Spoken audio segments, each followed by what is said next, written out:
Previous video में हमने आपको संस्कृत पढ़ाया था और संस्कृत में हमारा कोर्स कंप्लीट हो गया है। आज हम गद्य पढ़ाएंगे आपको। गद्य में एक लेसन हमारा रह गया है, लेसन नंबर 8 रविंद्रनाथ टैगोर का जीवन परिचय पढ़ेंगे हम। ठीक है।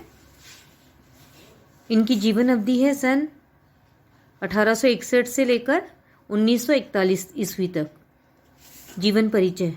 रविंद्रनाथ टैगोर का जन्म 7 मई 1861 को कोलकाता के जोड़ा साको ठाकुरबाड़ी अमीर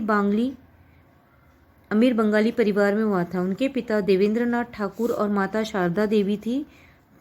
टैगोर की माता का निर्धन उनके बाल्यकाल में ही हो गया था और उनके पिता ब्रह्म समाज के सक्रिय सदस्य होने के कारण उनका लालन पालन अधिकांशतः नौकरों के द्वारा ही किया गया था।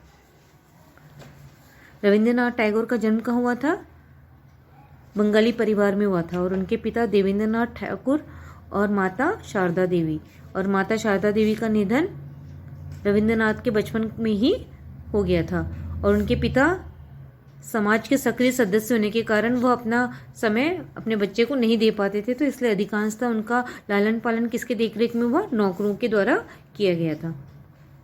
और इनकी प्रारंभिक शिक्षा प्रतिष्ठित सेंट जेवियर स्कूल में हुई थी। उन्होंने बैरिस्टर बनने की इच्छा से सन 1878 ईस्वी में इंग्लैंड के ब्रिस्टॉन पब्लिक स्कूल में नाम लिखवाया था। बैरिस्टर बनना चाहते थे ये, है ना। बैरिस्टर मतलब वकील बनना चाहते थे, और इसीलिए उन्होंने अपने ब्रिस्टॉन पब्लिक स्कूल में अपना आगे की पढ़ाई के लिए वहाँ से अपना नाम लिखवाया। प्रिंस लंदन विश्वविद्यालय में कानून का अध्ययन किया और सन 1880 में बिना डिग्री प्राप्त किए ही स्वदेश लौट आए। सन 1883 में मृणालिनी देवी के साथ इनका विवाह हुआ।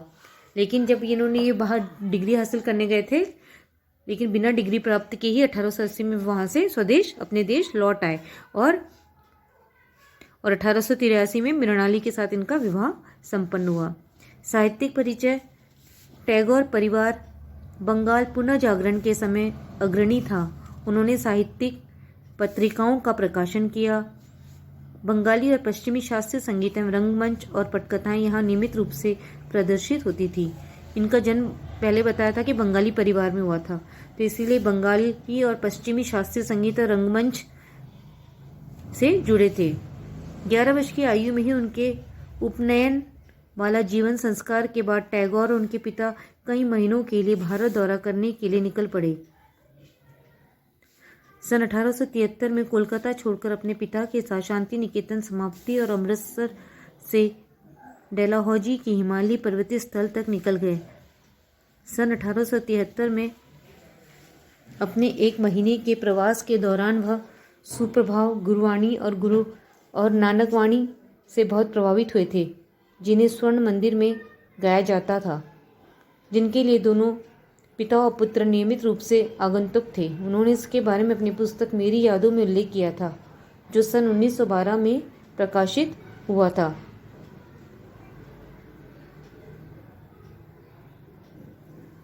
मतलब उन्होंने सबसे पहले गुरुवाणी और नानकवाणी से बहुत प्रभावित हुए थे जब अपने प्रवास के दौरान इन्होंने, और इसीलिए उन्होंने स्वर्ण मंदिर में इसे, जो कि स्वर्ण मंदिर में ये गाया भी जाता है। बंगाली परिवार से जुड़े होने के कारण ये बंगाली तो थे ही, इसीलिए उनकी रचनाओं और शास्त्रीय संगीत से भी ये जुड़े हुए थे। रचनाएं। रविंद्रनाथ टैगोर ज़्यादातर अपनी पद कविताओं के लिए जाने जाते हैं। टैगोर ने अपने जीवन काल में कई उपन्यास, निबंध, लघु कथाएं, नाटक, यात्रा वर्णन आदि हजारों गीत भी लिखे हैं। बचपन से ही उनकी कविता, छंद और भाषा में अद्भुत प्रतिभा का आभास लोगों को मिलने लगा था।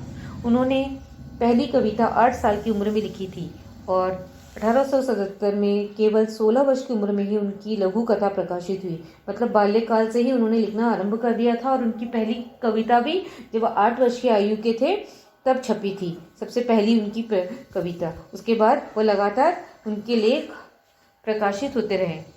भारतीय सांस्कृतिक चेतना में नई जान फूंकने वाले युग दृष्टा टैगोर के सर्जन संसार में गीतांजलि, पूर्वी प्रवाहिनी, शिशु भोलानाथ, महुआ वनवाणी परिशेष, पुनश्च विथिका शेष लेखा, चोखरे बाली, कर्णिका, नैवेद्य, मामेर खेला और क्षणिका आदि शामिल थे।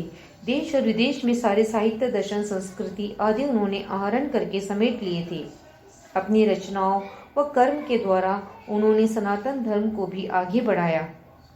ये गीतांजलि अर्थात इनके ये प्रसिद्ध लेख थे, जैसे गीतांजलि, पूर्वी प्रवाहिनी, शिशु भोलानाथ, चोखरे वाली, कर्णिका, नैवेद्य, मामेर खेला, ये आदि इनके प्रसिद्ध लेख हैं। मनुष्य और ईश्वर के बीच जो चिरस्थायी संपर्क है, उनकी रचनाओं में वह अलग अलग रूपों में उभर आता है। साहित्य की शायद ही ऐसी कोई शाखा हो जिससे उनकी रचना न हो। कविता, गान, कथा, उपन्यास, नाटक, प्रबंध, शिल्पकला, सभी विधाओं में उन्होंने रचनाएं की।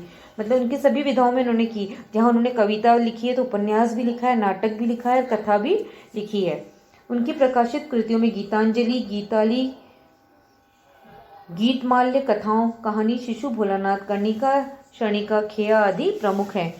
उन्होंने कुछ पुस्तकों का अंग्रेजी में भी अनुवाद किया। अंग्रेजी अनुवाद के बाद उनकी प्रतिभा पूरे विश्व में फैल गई। उनकी काव्य रचना गीतांजलि के लिए उन्हें सन 1913 में साहित्य नोबेल पुरस्कार से भी सम्मानित किया गया था। उनकी काव्य रचना इतनी प्रसिद्ध हुई तो गीतांजलि के लिए उन्हें नोबेल पुरस्कार भी दिया गया था। भाषा शैली, भाषा जगत के गद्य एवं पद्य निर्माताओं में टैगोर जी का प्रमुख स्थान है। गद्य और पद्य मतलब दोनों में, गद्य में भी और काव्य में भी। उन्होंने बंगला भाषा का अधिक प्रयोग किया था। वैसे इन्होंने हिंदी, खड़ी बोली, अंग्रेजी, उर्दू भाषा के शब्दों का प्रयोग किया है। उनकी शैली में विचारात्मक, भावात्मक, वर्णनात्मक, गंभीर, विवेचनात्मक के गुण मिलते हैं। उनकी भाषा सहज, सरल, व्यवहारिक, प्रभावपूर्ण तथा उसमें अद्भुत व्यंजना शक्ति भी विद्यमान है। हिंदुस्तानी शास्त्रीय संगीत की ठुमरी शैली से प्रभावित ये गीत मानवीय भावनाओं के अलग अलग रंग प्रस्तुत करते हैं। उन्होंने अधिकतर अपनी जो लेख लिखे हैं वो बंगला भाषा में थे, लेकिन फिर भी उन्होंने उसके अतिरिक्त भी, बंगला भाषा के अतिरिक्त भी उन्होंने अंग्रेजी, हिंदी, खड़ी बोली आदि शब्दों का भी प्रयोग अपनी लेखनी में किया है।